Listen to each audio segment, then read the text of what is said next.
தியான்ஷி எவ்வித சலனமின்றி அமைதியாக நின்றான். பிங்மோவின் அந்த உண்மை உருவம் சற்று எதிர்பாராததுதான் என்றாலும் அவன் துளியும் கவலைப்படவில்லை. ஏனெனில் அவனிடம் டாங் சென்னிடமிருந்து பெற்ற மகா சக்தி இருந்தது. அவன் பழைய தியான்ஷி அல்ல, இப்போது அவன் ஈடு இணையற்றவன். செத்து மடி நரக காற்று பனிப்புயல். பிங்மோ இளவரசன் மூர்ச்சையை ஆழமாக இழுத்து முடிவில்லாத பனியாற்றலை தனக்குள் ஈர்த்தான். பிறகு அதை ஆக்ரோஷமாக வெளியேற்றினான்.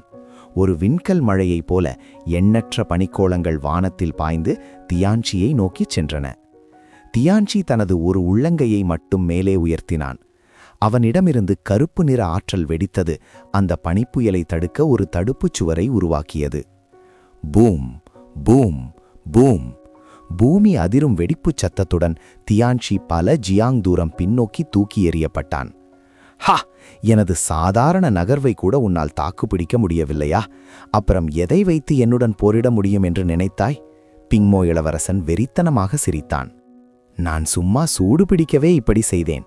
நிஜமாகவே உன்னால் என்னை தோற்கடிக்க முடியும் என்று நினைத்தாயா? தியான்ஷியின் இதழ்களில் ஒரு குளிர்ந்த புன்னகை அரும்பியது. பிங்மோ இளவரசனின் வலிமை அச்சமூட்டுவதாக இருந்தாலும் தன்னை அசைத்து பார்க்கும் அளவுக்கு அது போதுமானதாக இல்லை. உனது ஆணவம் உன்னை காப்பாற்றாது. பிங்மோ இளவரசன் மீண்டும் மூர்ச்சை இழுத்து இன்னும் உக்கிரமான நரக காற்று பனிப்புயலை ஏவினான். இந்த தாக்குதல் முந்தையதை விட பல மடங்கு வேகமானது. தியான்ஷி இதிலிருந்து தப்பிக்கவே முடியாது என்பது போல தெரிந்தது. எல்லாம் முடிந்தது என்று பிங்மோ கோஷ்டி தலைவர் கைகளை கட்டிக்கொண்டு நிதானமாக சொன்னார். நைன்கர்வ் கோஷ்டி தலைவரும் மற்றவர்களும் மிகுந்த கவலையுடன் பார்த்தனர். தியான்ஷி தோற்கப் போகிறானா? துவான் ஃபேங்ஷன் கூட தனது புருவங்களை சுருக்கினார். தியான்ஷி ஏதேனும் ரகசிய சக்தியை வைத்திருக்காவிட்டால் இந்த தாக்குதலில் அவன் வீழ்வது நிச்சயம் என்பதே அவரது கணிப்பு. ஆனால் டாங்சென்னின் திறமைக்கு அவர் ஒருவரை வீணாக சாக அனுப்ப மாட்டாரே. என்ன ரகசியமாக இருக்கும்? அந்த தருணத்தில் டாங்சென்னின் இதழ்கள் ஒரு சிறு புன்னகையை வெளிப்படுத்தின. பிங்மோ இளவரசன் உண்மையில் பலசாலிதான். ஆனால் பாவம், அவன் சந்திக்கவே கூடாத ஒருவனை சந்தித்து விட்டான்.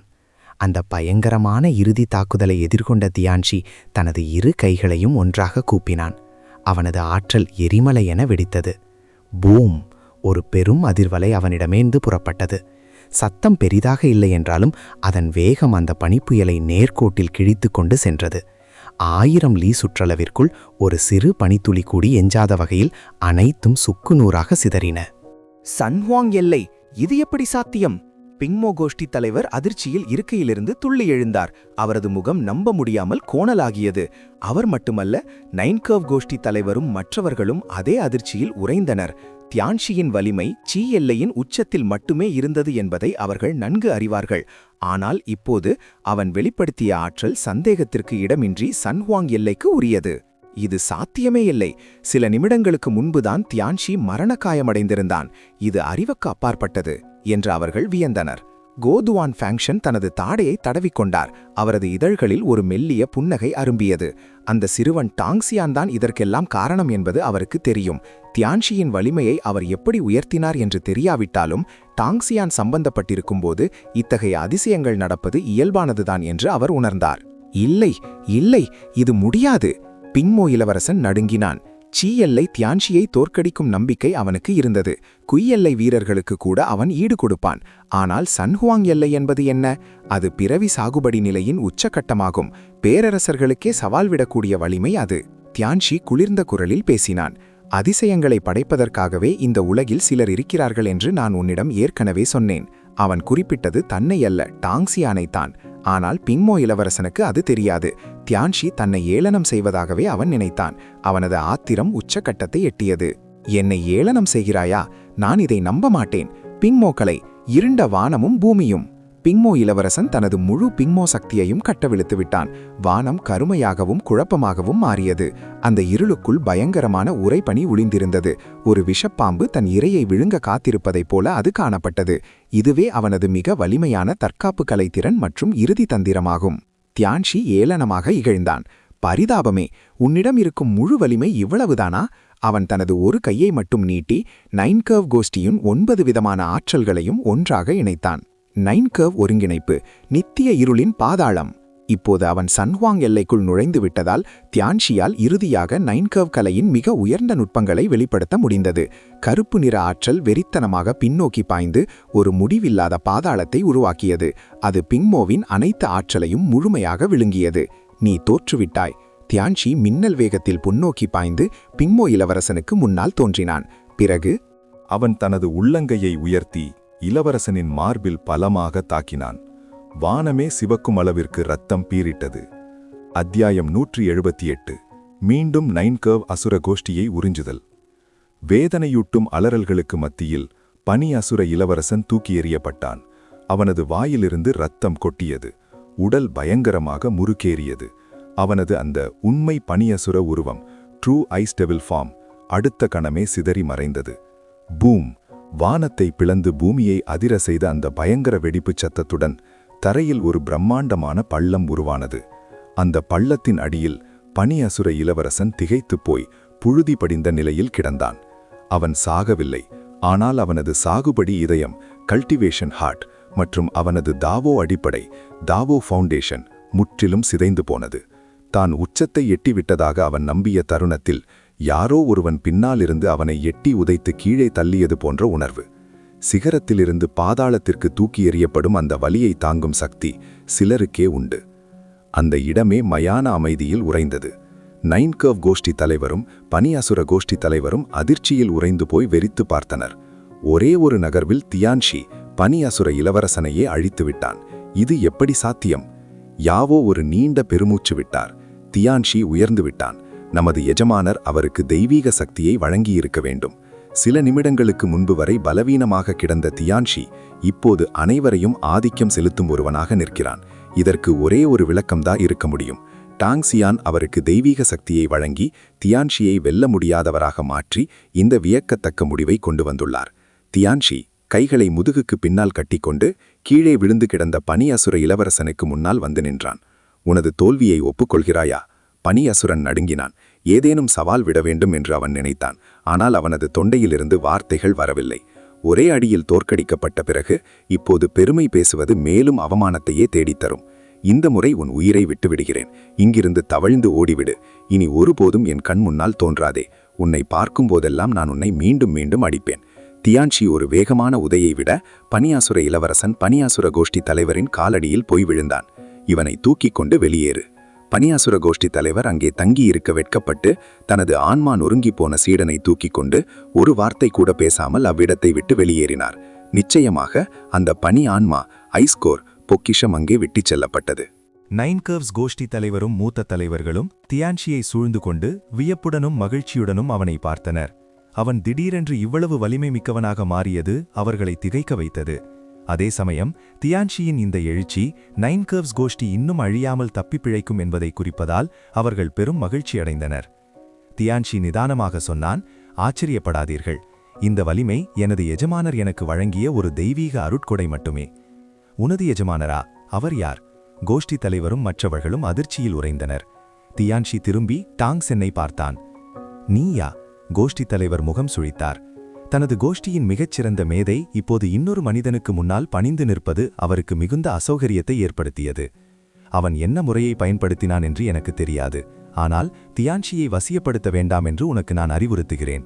அவன் நைன்கர்வ்ஸ் அசுர கோஷ்டிக்கு சொந்தமானவன். அவரது குரலில் இப்போது ஒரு மெல்லிய மிரட்டல் தொனி இருந்தது. டாங்சன் மென்மையாக புன்னகைத்தார். அவர் எதுவும் பேசவில்லை. ஏனெனில் அவருக்காக பேச மற்றவர்கள் அங்கே இருந்தனர். தியான்ஷி முதலில் முன்னே வந்தான். கோஷ்டி தலைவரே, நான் எனது எஜமானருக்கு மனப்பூர்வமாகவும் நேர்மையாகவும் சேவை செய்கிறேன். அவர் இல்லை என்றால் நைன்கர்வ்ஸ் அசுர கோஷ்டி இன்றோடு அழிந்திருக்கும். அவரை திட்டுவதற்கு உங்களுக்கு என்ன உரிமை இருக்கிறது? யாவோ குளிர்ந்த குரலில் சேர்த்தார். எனது எஜமானருக்கு கீழ் பணியாற்றுவது என்ன இழிவான செயலா? இத்தகைய வாய்ப்பிற்காக எண்ணற்றவர்கள் ஒருவரை ஒருவர் கொன்று குவிப்பார்கள்.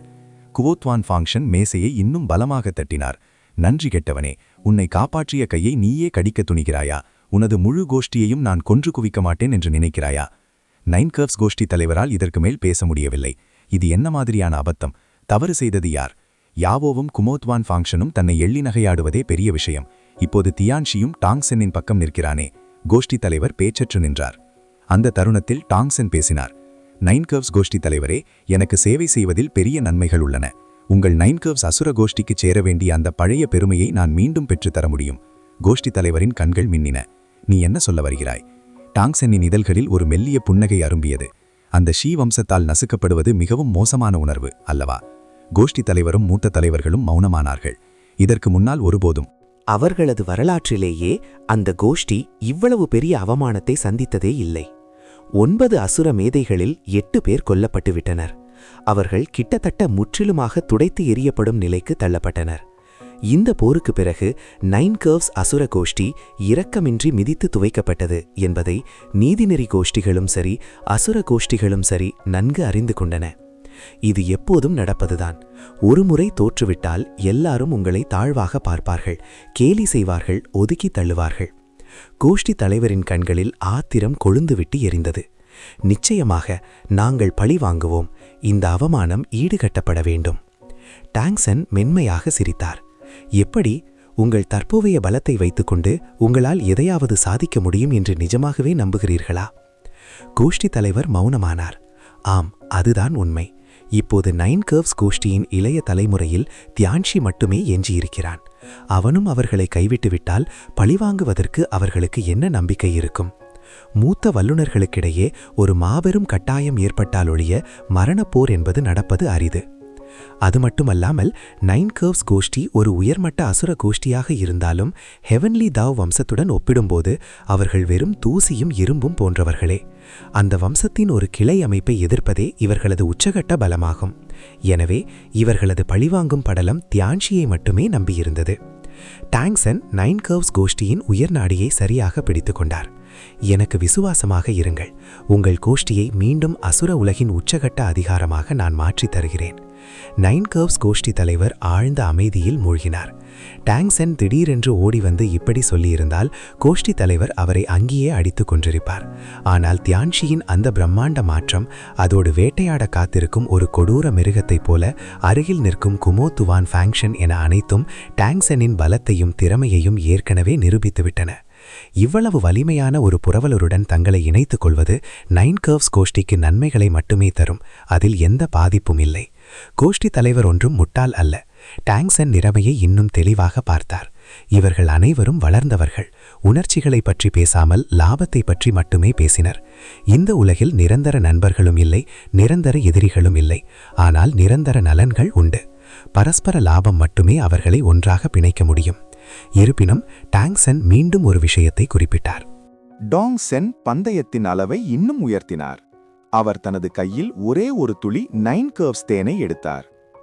இந்த தேனின் சாராம்சத்தை என்னால் இன்னும் தூய்மைப்படுத்த முடியும் என்றால் என்ன சொல்வீர்கள்? அவர்கள் கண்களுக்கு முன்பாகவே அவரது உள்ளங்கையில் இருந்த அந்த தேன் வானவில் போன்ற ஒளியை வீசியது. அதிலிருந்து ஒரு பச்சிலம் குழந்தையின் அழுகுரலை போன்ற மெல்லிய சத்தம் கேட்டது. இது உணர்வு நிலையை அடைந்துவிட்டது. 9 கர்வ்ஸ் கோஷ்டி தலைவரும் மற்றவர்களும் முற்றிலுமாக அதிர்ச்சியில் உறைந்தனர். அரிய பொக்கிஷங்கள் ஒரு குறிப்பிட்ட நிலையை எட்டும்போது அவை உயிர் பெற்று சிந்திக்கும் திறனை பெறும். அப்படி உணர்வு நிலையை பெற்றுவிட்டால் அவற்றின் பலன் பல மடங்கு பெருகும். ஏற்கனவே 9 கர்வ்ஸ் தேன் ஒரு உயரிய சொர்க்க பொக்கிஷம். இப்போது அது உயிர் பெற்றுவிட்டதால் ஒரே நேரத்தில் ஒரு பெரும் கூட்டத்தையே மிகச்சிறந்த மேதைகளாக மாற்றும் வலிமை அதற்கு உண்டு. அந்த ஒரு துளி தேன்தான் கோஷ்டி தலைவரின் இதயத்தில் எஞ்சியிருந்த கடைசி எதிர்ப்பையும் உடைத்தெறிந்த இறுதி ஆயுதமானது. அவர் உடனடியாக தலைவணங்கினார். உங்களது அடிபணிந்தவன் தண்டலுக்கு அஞ்சலி செலுத்துகிறேன் எஜமானரே. 9 கர்வ்ஸ் கோஷ்டி தலைவரின் இந்த அடிபணிதல் டாங்சென்னுக்கு மிகுந்த திருப்தியை அளித்தது. இப்போது லாபங்கள் அனைவரையும் ஒன்றாக பிணைத்துவிட்டதால் கோஷ்டி தலைவர் அவரை துரோகம் செய்ய எந்த காரணமும் இல்லை. யாவோ, மீதியை நீ கவனித்துக்கொள் என்று கூறி டாங்சென் பின்வாங்கினார். இளவரசர் யாவோவை வைத்து ஒரு ரகசிய கூட்டணியை, டார்க் ஹெவன்ஸ் அலையன்ஸை உருவாக்க அவர் ஏற்கனவே திட்டமிட்டிருந்தார். உலகில் எங்கே வெளிச்சம் இருக்கிறதோ அங்கே நிழலும் இருக்கும். சொர்க்கத்திற்கு ஒரு பிரகாசமான பக்கம் இருந்தால் நிச்சயமாக ஒரு இருண்ட பக்கமும் உண்டு. டாங்சென் அந்த கூட்டணியின் தலைவராக மறைமுகமாக இருந்தார். அன்றாட விவகாரங்களை இளவரசர் யாவோ கவனித்துக் கொண்டார். அவருக்கு துணையாக அசுரவத கோஷ்டியின் வல்லுநர்கள் இருந்தனர். இப்போது இன்னும் வலிமையான 9 கர்வ்ஸ் அசுர கோஷ்டியும் இணைந்ததால் அவர்களின் பலம் பல மடங்கு பெருகியது. குமோ டுவான் ஃபேங்ஷன் ஒரு கௌரவ தலைவராக இருந்து அனைத்தையும் மேற்பார்வையிட்டார். இதனால் கோஷ்டிகளுக்குள் ஏற்படும் அதிகார போட்டிகள் கட்டுப்படுத்தப்பட்டன. ஒரு புராண கால அசுர வீரருக்கு முன்னால் யார்தான் பிரச்சனை செய்ய துணிவார்கள்? எல்லாவற்றிற்கும் மேலாக டாங்சென்னின் 10,000 மடங்கு பெருக்கும் அமைப்பு 10,000 ஃபோல்ட் ஆம்பிளிஃபிகேஷன் சிஸ்டம் அனைவருக்கும் பெரும் நன்மைகளை தந்தது. அதுவே மிக முக்கியமான விஷயம். வெறும் பலத்தால் அடக்குவதை விட வெறும் பலத்தை பிரயோகித்து அடக்குமுறை செய்வது எப்போதும் மறைமுகமான ஆபத்துகளையே கொண்டு வரும். ஆனால் ஒவ்வொருவருக்கும் அதில் உண்மையான லாபம் கிடைக்கும்போது மட்டுமே ஒற்றுமை வலுப்படும். அத்தியாயம் 179. ஷீவம்சத்தின் உள்நாட்டுப் போர். ஹெவன்லி தாவோ, ஷீவம்சத்தின் கிளை அமைப்பு. அதன் ரகசிய அறை ஒன்றிற்குள் ஷின்ஹாங் தியானத்தில் ஆழ்ந்திருந்தார். அவரது மூச்சு காற்று ஒரு சீரான தாளத்தில் இருந்தது. அவரது கண்களுக்குள் மர்மமான நட்சத்திர ஒளி தொடர்ந்து மின்னிக் கொண்டிருந்தது. இதுவே ஷீவம்சத்தின் மாயக் கண்களின் அதிசயம். ஒரு பார்வையில் உலகங்களையே விரிக்கும் ஆற்றல் அது. அவர்களின் கண் நுட்பங்கள் எல்லையற்ற மர்மங்களைக் கொண்டவை. மாயையை உண்மையாகவும் நினைப்பதை நிஜமாகவும் மாற்றும் வல்லமை கொண்டவை. கடந்த காலத்தின் பண்டைய கடவுள்களையும் அசுரர்களையும் கூட அவர்களால் ஆவாகனம் செய்ய முடியும். அது அளவிட முடியாத பயங்கரத்தை கொண்டது.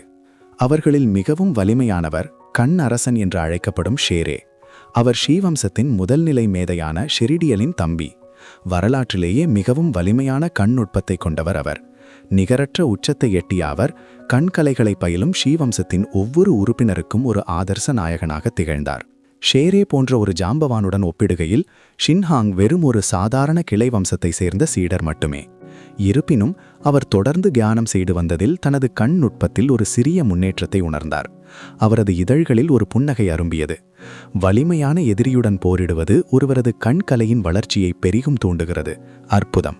ஷின்ஹாங் தனது உடலை நெளித்துவிட்டு எழுந்து நின்றார். கதவை திறந்து கொண்டு வெளியே வந்தார். அப்போது ஷீவம்சத்தின் இளம் சீடர் ஒருவர் பதற்றத்துடன் ஓடி வந்தார். ஷின்ஹாங்கை கண்டதும் அவரது முகம் மகிழ்ச்சியில் பிரகாசித்தது.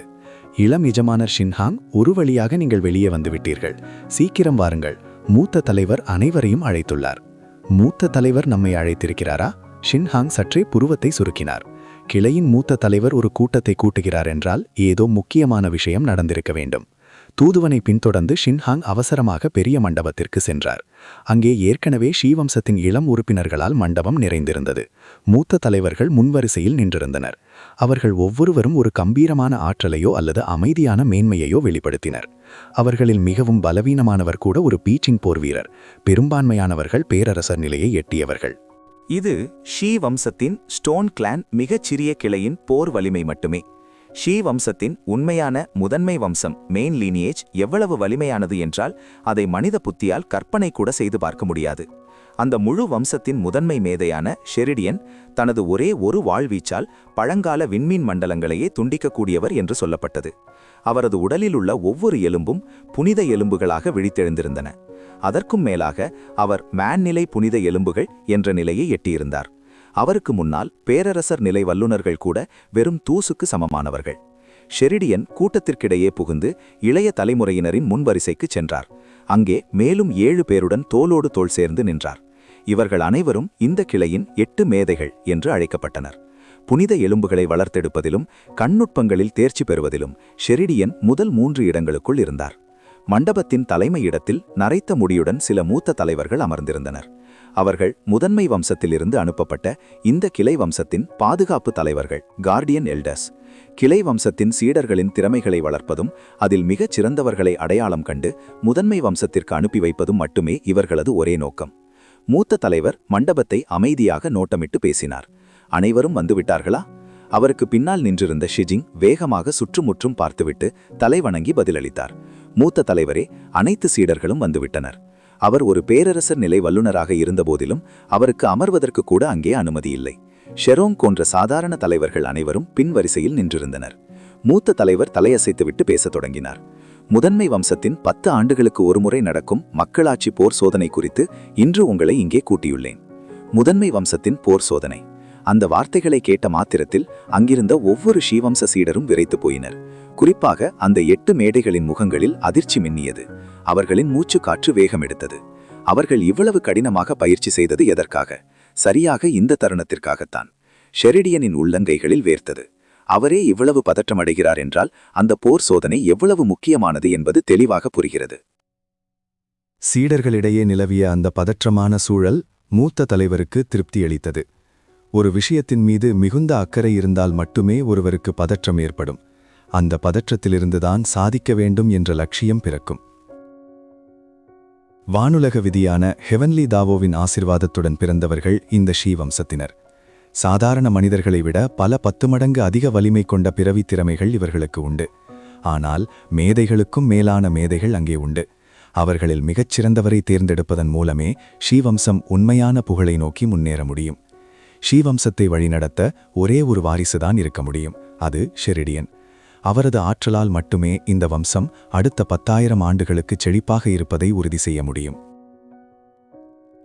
இருப்பினும் ஷெரிடியனுக்கு துணையாக இந்த வம்சத்தின் முதுகெலும்பாக விளங்க இன்னும் எண்ணற்ற மேதைகள் தேவை. அந்த முதன்மை போர்வீரர்களை தீர்மானிப்பதே இந்த போர்ச்சோதனையின் நோக்கம். பொதுவாக உயர்மட்ட மேதைகள் சிறுவயதிலேயே அசாத்தியமான அறிகுறிகளை வெளிப்படுத்துவார்கள். அதனால் அவர்கள் ஆரம்பத்திலிருந்தே முழு வளங்களுடன் பாதுகாக்கப்பட்டு வளர்க்கப்படுவார்கள். இந்த முறை நமது கிளை வம்சம் முதலில் ஒரு ஆரம்பகட்ட தேர்வை நடத்தும். இதில் முதல் 3 இடங்களை பிடிப்பவர்கள் மட்டுமே முதன்மை வம்சத்தின் அடுத்த கட்ட மதிப்பீட்டிற்கு செல்ல முடியும் என்று மூத்த தலைவர் தெளிவாகவும் உறுதியாகவும் கூறினார். ஒவ்வொரு சீடரின் இதயமும் உற்சாகத்தில் துடித்தது. அவர்கள் சிறப்பாக செயல்பட்டால் முதன்மை வம்சம் அவர்களது கிளைக்கு ஏராளமான வளங்களை வழங்கும். ஆனால் அவர்கள் தோல்வியடைந்தால் வெகுமதிகள் கிடைக்காது என்பது மட்டுமல்ல, தண்டனையாக அவர்களின் இரத்தத்தின் சாரம்சம் உறிஞ்சப்பட்டு அவர்கள் வெறும் சாதாரண மனிதர்களாக மாற்றப்படலாம். இது ஒன்றும் விளையாட்டல்ல. வெளியே அமைதியாக தெரிந்தாலும் ஷின்ஹாங்கின் உள்ளுக்குள் ஒரு பெரும் போர் நடந்து கொண்டிருந்தது. மூத்த தலைவர் தொடர்ந்தார். இந்த மதிப்பீடு ஒரு சாதாரண போர் சோதனையாக இருக்காது. இது ஒரு முழுமையான சோதனை. முதன்மை வம்சத்திலிருந்து ஒரு அறியப்பட்ட சிதிலமடைந்த இடத்தின் வரைபடத்தை நான் ஏற்கனவே பெற்றுள்ளேன். நீங்கள் அனைவரும் அதற்குள் நுழைவீர்கள். யார் அதிக பொக்கிஷங்களை கைப்பற்றுகிறார்களோ அவர்களே வெற்றியாளராக அறிவிக்கப்படுவார்கள். ஸ்ரீவம்சம் ஒருவரது ஒட்டுமொத்த திறனுக்கும் மதிப்பளிக்கிறது. அதிர்ஷ்டம், வலிமை, வாய்ப்புகள், ஏன் நட்பு கூட அதன் ஒரு பகுதிதான். ஹெவன்லி தாவோவின் உண்மையான ஆசி பெற்ற ஸ்ரீவம்ச சீடர்கள் மட்டுமே அடுத்த கட்ட சோதனைகளுக்கு செல்லும் தகுதியை பெறுவார்கள்.